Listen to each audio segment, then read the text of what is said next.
Disclaimer: no animals were harmed in making this video, for documentary purposes only. Good karma. Yung good karma, yun yung tinatawag na gantimpala, ganti ng pagpapala ka.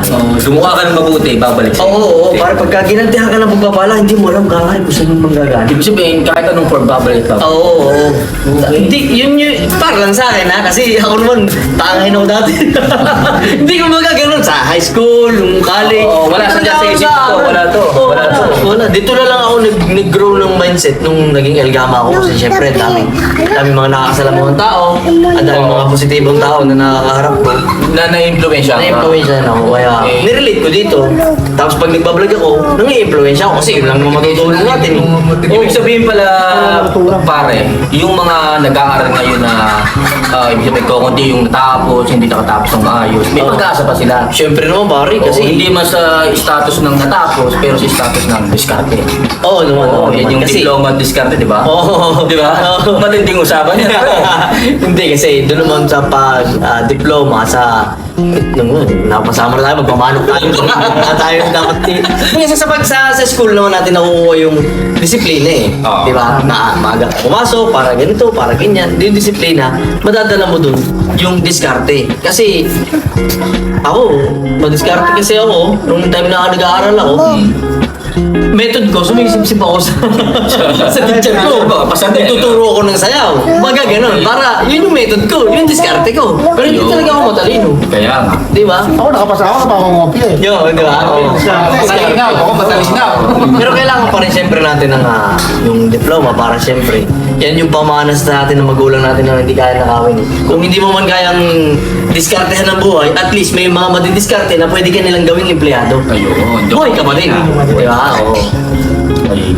Kaya yung dito sa atin sa buhay ng pagmamanok, kaya lang marami kasing nasisiraan ng loob kasi marami talagang barat. Pinanghihinaan ng loob. Oo, maraming barat. Bago nila napalaki. Oo. Dumaan ng sipon ng sakit bago pa nila napalaki. Oo, tapos papatay. Oo, di ba? Kaya, Kaya ang daming tumitigil ng Kaya ang daming tumitigil. ng mga small breeders, ganyan. pero mas hindi dapat ngayon kayo tumigil kasi nandiyan yung passion eh. Mas masarap kasing gawin. Yun yung trabaho mo, nag-enjoy ka pa. Bihira yan pare. Kasi yung mga nagtatrabaho, toxic lang tayo sa trabaho natin. Oo, pumapasok lang tayo dahil sa pera. Oo, Pero hindi ka masaya. Oo, pumapasok tayo dahil sa pera para lang tayo maging masaya kasi isweldohan nila tayo. Doon yung saya. Oo, para may pagkain tayo. Oo, pero pagka ikaw nagmamano, Yan yung natsambahan. Hindi ko mo sinabing tsamba. Kaya nga, oo. Inabot mo yan. Diba? Eh. Inabot mo yan eh. Dito ako masaya. Oo. Pagyayamanin ko to. Tatrabahuin ko to. Oo. At the same thing, masaya. tama. Sa mga newbie, sa mga magbe-breed ng baguhan pa lang, na sila panghinaanan mo. Oo, nasa kanila yun. Kasi sayang yung panahon. Pagka hindi nila ginalingan, yun lang naman ang kailangan eh. Galingan mo lang kung paano ka Galingan mo lang araw-araw. Oo. Kasi isipin mo na lang kung paano ka nagsimula. Pagka inisip mo kung paano ka nagsimula, teka lang, nagsimula na ako eh. Diba? Kaya mo, Hindi tigil, no? Yeah. Pwede tigil to. Kaya, Tsaka di ba, pag nasimulan mo na at natapa ka, sa susunod, alam mo na kung saan ka dapat umiwas, alam mo na ang gagawin mo susunod para hindi oo. matawa. Kasi pare pagka ikaw, nadapa ka sa parehas sa pagkakataon, hindi na accident din, katangan pa. Oo, ibig sabihin, matapa ka na nga dyan, natapa ka ulit dyan. Oo.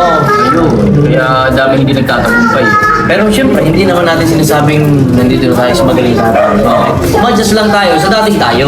Meron lang tayo mga na-experience na hindi na-experience sa mga subscribers natin. Ayun, kaya nga may mga Kaya nagiging- baguhan dyan na Oo. kulang sa kaalaman, Oo. kaya ginagawa Kasi natin. baka naman, meron kasi nagsasabi, ako baka naman itong salita, parang feeling nga, di ba?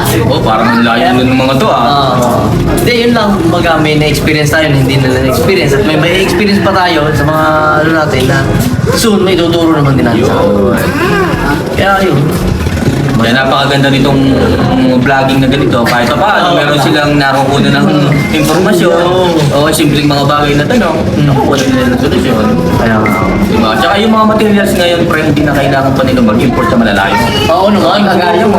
Oo naman. Okay, kagaya mo. Kailangan ko ng ganito. Natawagan ka lang niya, okay na. Laki na. Dati tanda ko nung pinapanood na kita sa IG Bichong. Sabi ko, yung pinapanood ko natin, tapos biglang nag-boom. Isip ko, bakit ganito? Ang bilis mo naman. Hindi mo ko binantay. Hindi kasi ganun eh, basta may maisip ako pare. Oo. Yun lang kasi. Malikot ang isip mo, buddy. Malikot. Oo, Sabi, hindi pa pwedeng wala pa pasok ka na. Siguro kasi, choreographer ako ng Elgama eh. Oo. Paano mo na pagsasabuhan? Nung nawala, medyo nawala yung show namin, isanay kasi ako mag-isip, sanay ako may iniisip. Gawin na may iniisip ako, nung Elgama, ginagawa ko agad sa practice. Same as the personal life.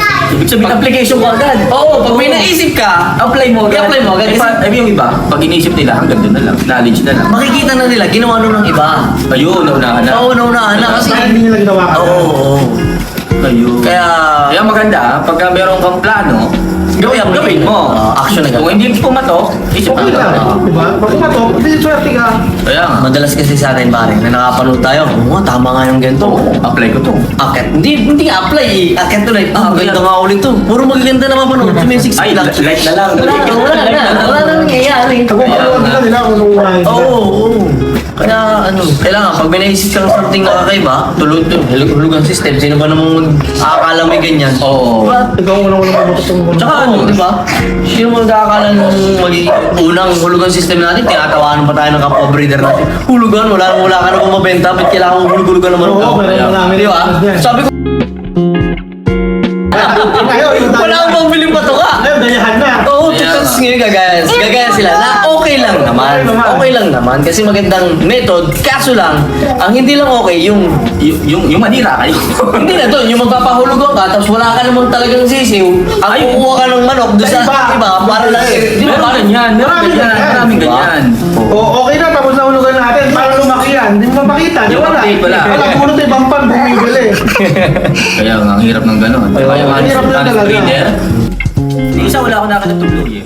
Oo naman. Kasi siyempre, yun nga, pag kami masama ng paramdam dyan, ibinubuod na yun. Pag hindi sila agad gumaling, papatay natin. Ako kasi kanina pagpasok ko doon, hindi magaganda hinahanap ko. Ang pangit na magaganda Yun, oo. Yun ang una talaga Nasa kaya yung mga yun. Tinago di ba? So tinago mo? Ganun tinago to ha? Walang malait yun. Walang malait. Grabe. Kasi yung ganda, pangalawa lang yan. Unang hindi ng tao dyan, lahit eh. Kaya nga eh.